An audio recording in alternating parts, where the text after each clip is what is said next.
大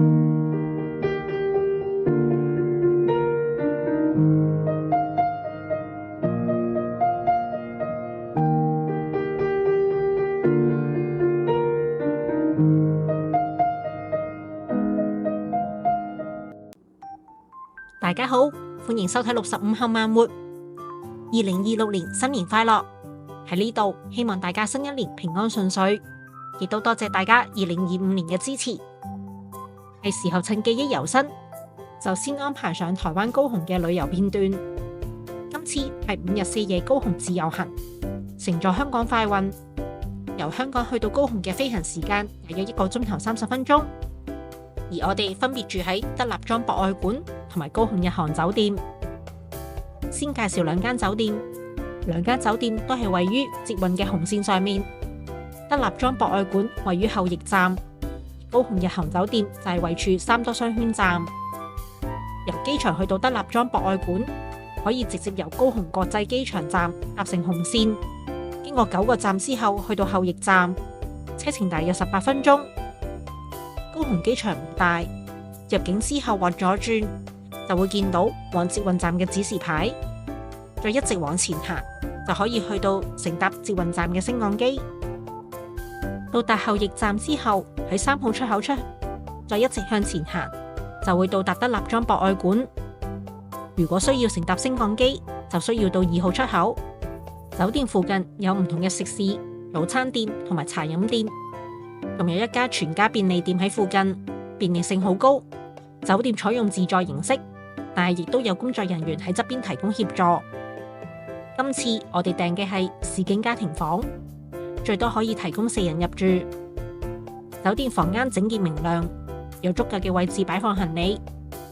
洗手間同埋浴室分開，洗面盆就喺房門側邊，方便多人入住嘅時候使用。座廁係免治馬桶。要留意，喺2025年起，因應環保政策，所有酒店唔再提供一次性用品，大家記得要帶牙刷、牙膏、剃鬚刀等等。酒店雖然喺入住之前用電郵告知，只係喺入住當日提供支裝水，但係我哋住咗幾日，房務員都會為我哋放置新嘅支裝水。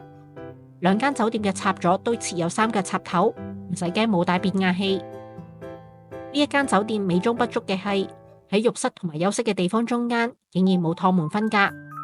問過酒店職員之後，得知所有房型嘅設計都係冇趟門分開嘅。如果介意嘅朋友就要注意啦。喺酒店大堂側邊有一間火鍋餐廳，亦都係提供早餐嘅地方。每日嘅早餐大致都一樣，只有少部分菜式會每日變換。更可以自製台灣特色嘅肉燥飯、油條配熱杏仁茶、擔仔麵同埋其他嘅經典早餐，味道尚算可以。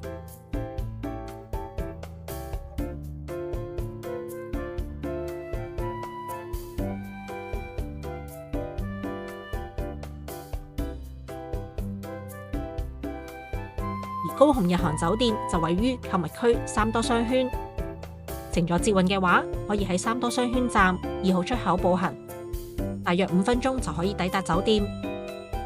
酒店位於購物商場高雄大遠百附近，對面亦都有2家便利店。如果唔想去酒店嘅餐廳用餐，咁就要行返去高雄大遠百嗰度去揾台灣嘅地道餐廳啦。高雄日航酒店係南台灣首間以日航酒店為名嘅日系酒店。酒店嘅設計亮點喺其外觀由日本知名嘅安井建築設計事務所操刀，外觀線條簡約大氣，以黑色石材為基調，搭配4周嘅金黃色線條。行入酒店大廳，柔和嘅茶褐色調同埋細緻嘅木質格柵設計，營造出一種內斂而平靜嘅美感。呢一度每一個角落都散發住日式嘅優雅氛圍，令人不自覺咁放鬆落嚟。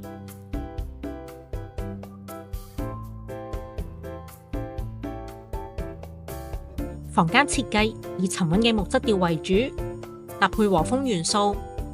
房間寬敞，視野開闊，令人瞬間放鬆心情。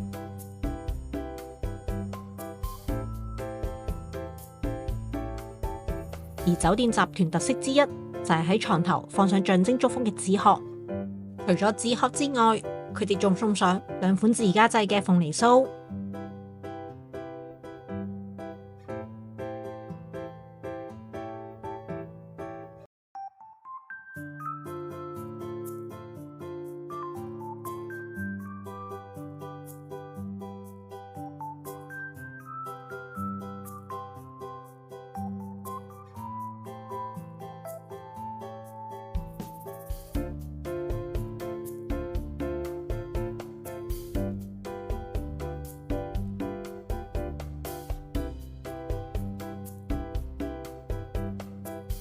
如果想要徹底放鬆，酒店仲有游泳池、三溫暖同埋健身室。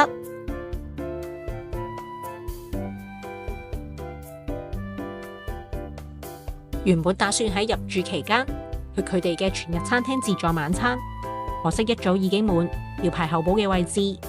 到我哋入住當天都未有收到佢哋嘅回覆。好在我哋最後都有去到佢哋嘅全日餐廳自助早餐。而我哋亦都揀咗去高雄萬豪酒店嘅豪享自助餐廳享用自助晚餐，而我哋稍後都會有詳細嘅自助餐介紹。日航酒店嘅全日餐廳自助早餐非常豐富，除咗基本早餐食物之外，仲有台式同埋日式美食，仲有點心車、現榨水果汁，非常豐富，非常值得一試。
響介紹完酒店之後，就開始我哋嘅高雄行程啦。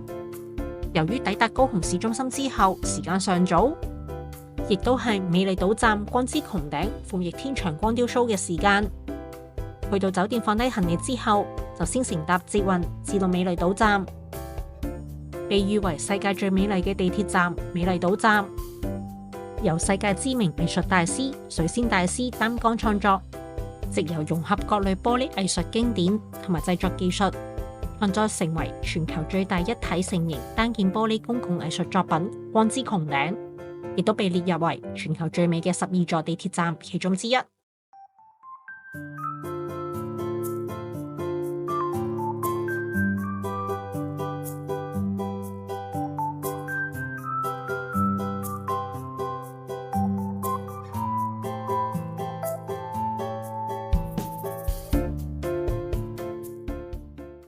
呢一個光雕 show 嘅時間，結合水、土、光、火4大元素為延伸概念嘅地面投影，演繹生命嘅起源同埋繁榮、毀滅到重生嘅過程，述說周而復始嘅生命善意。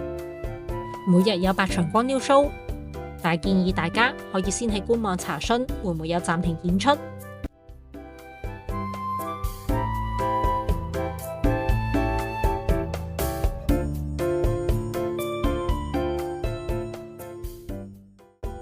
欣賞完光雕 show 之後，就去前往美麗島站附近嘅大圓華鴨肉麵午餐。1號出口馬路旁邊嘅大圓華鴨肉麵已經有60年嘅歷史。我哋嗌咗呢度嘅招牌鴨肉冬粉、肉筋冬粉、肉片麵同埋綜合藥膳滷味。肉冬粉嘅湯頭清澈，係鴨骨同埋多種中藥材長時間熬出嚟嘅溫潤滋味，不油不膩，帶住淡淡嘅當歸香氣，一啖飲落去，由喉嚨暖到入胃，冬粉吸飽咗呢個精華嘅湯汁，變得滑溜入味。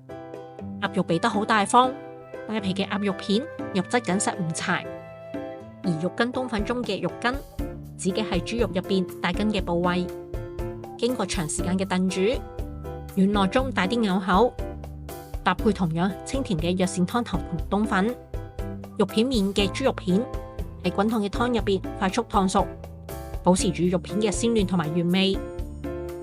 而綜合藥膳滷味一盤70蚊，唔固定菜式。我哋今次嗌嘅包含咗鴨血、豬心、粉腸、豆乾、豆芽，用上藥膳滷汁長時間滷製，香氣格外有層次，帶住中藥材嘅甘香，而唔係死鹹。呢一餐食咗4樣嘢，總共台幣410蚊。返酒店稍作休息之後，就漫步去愛河之心同埋高雄萬豪酒店晚餐。橫跨整個高雄市區嘅愛河係高雄嘅觀光勝地之一。由於愛河全長12公里，橫跨嘅地區大，景點太過分散，我哋就分開日子去遊覽愛河之心，而另一晚就會去乘坐愛之船遊覽愛河。愛河之心係由東湖同埋西湖構成，兩個湖中間興建一座貫通橋，形狀似一個心形而命名。喺出發之前，見到愛河之心晚間嘅彩色燈光投影喺湖畔水景噴泉同埋橋面，燈光反射之後非常靚。由於時間尚早，睇咗日照嘅愛河之心，夜晚先返嚟呢度欣賞美景。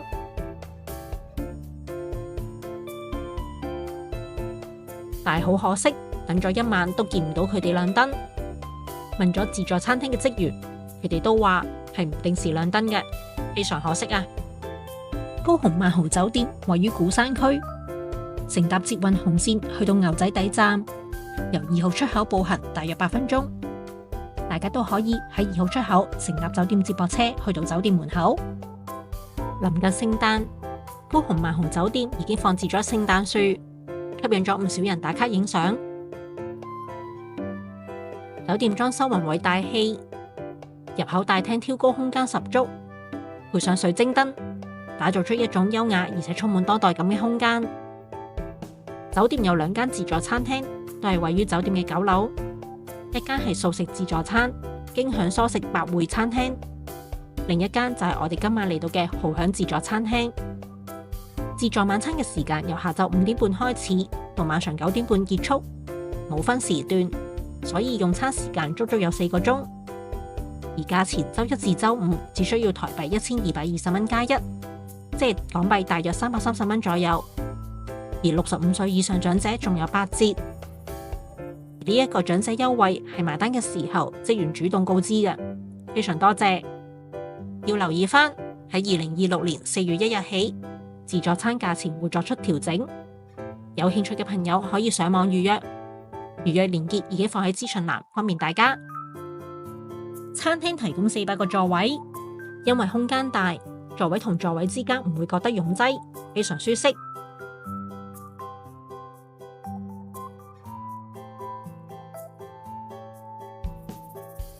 先同大家睇下有咩好食先。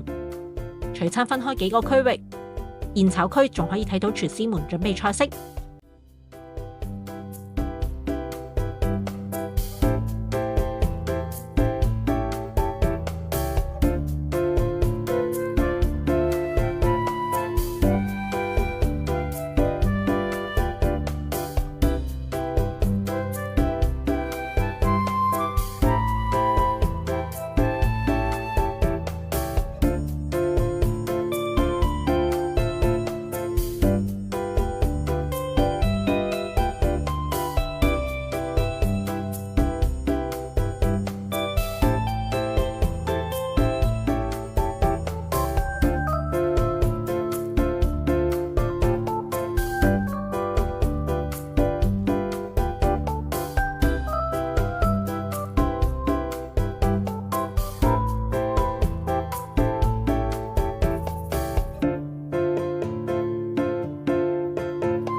仲有意式烤龍即焗披薩，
水果甜品嘅款式超多。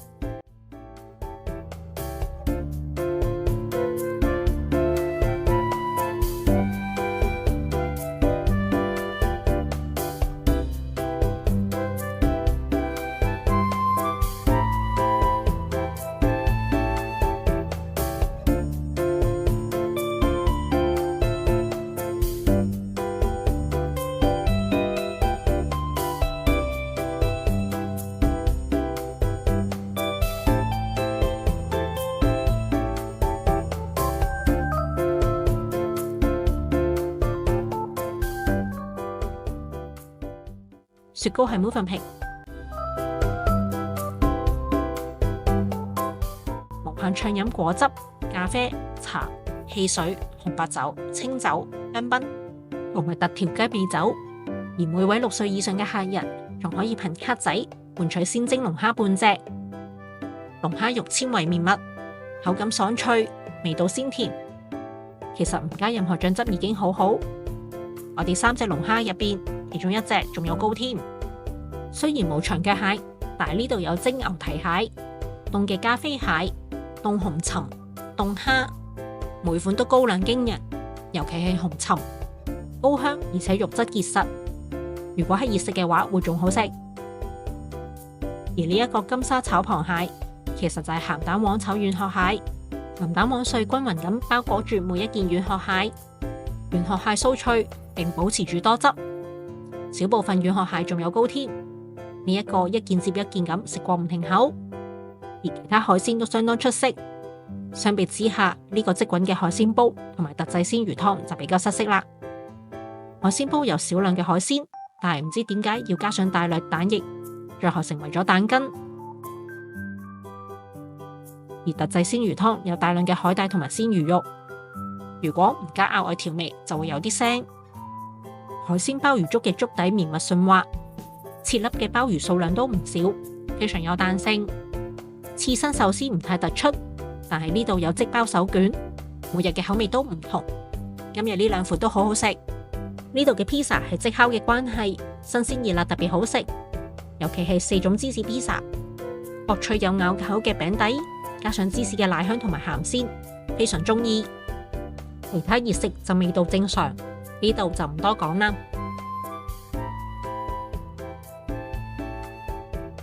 沙律同埋冷盤嘅款式都唔少，最特別嘅要數係石蓮花。第一次見到可以食用嘅多肉植物，口感清脆爽口，帶有類似蓮霧嘅質地，汁水唔多，但係非常清新，味道清淡微酸，帶有一絲甘甜同埋草本植物嘅特有青草味。呢度嘅甜品款式好多，味道都唔錯。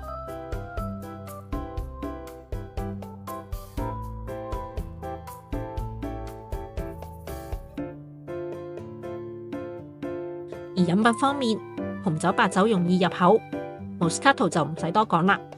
而佢哋特調嘅梅心梅肺都好有意思。呢度嘅自助晚餐性價比超高，4個小時充足嘅用餐時間，輕鬆自在嘅用餐環境，琳琅滿目嘅各款美食，喺5星級酒店嘅自助餐成人價只需要唔使350蚊港紙，特別推薦中意食自助餐嘅朋友。今集嘅分享就先到呢度。我哋第2日就出發去奇津，而之後嘅行程都再慢慢同大家分享。如果你中意呢條影片，請你收藏、點讚同埋訂閱。多謝大家嘅收睇，我哋下次再見，拜拜。